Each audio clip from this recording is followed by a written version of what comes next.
Hi everyone, I hope you are doing well and you survived the first week. I want to talk to you about this week's work. This is an outline for weeks 2 and 3, so not all the work will be due. I'm going to show you the work that's due for week 2.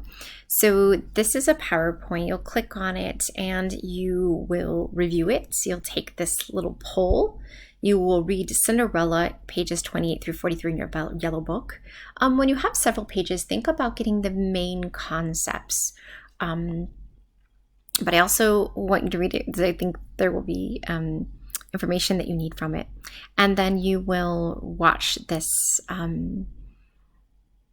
cartoon, Ye Xian, and then you'll do a Venn diagram. I've reminded you how to submit assignments via Blackboard. Something that I also want to thank you for is taking the time to do those introductions and to complete your survey so that I could get to know you.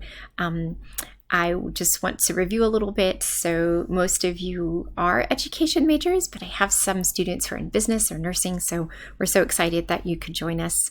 You all wanted to learn more about children's literature, so I'm excited that we will be able to do that. And then something that most of you were a bit nervous about were the essays. And I want you to know that we're going to take that step by step. I will give you feedback on your outlines.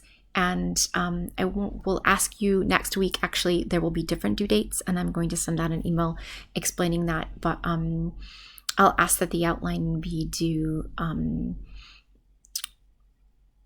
at a different date so that I can give you feedback, and then you can do your rough draft.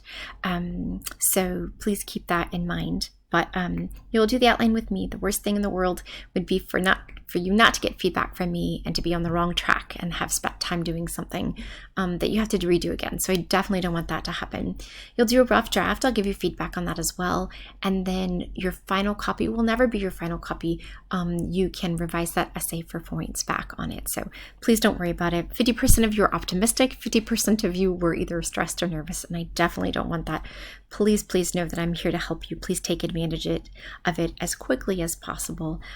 Reach out to me via text or email. Text is the quickest way to do that. But I hope you are enjoying the weekend, and I look forward to working with you. Have a great week.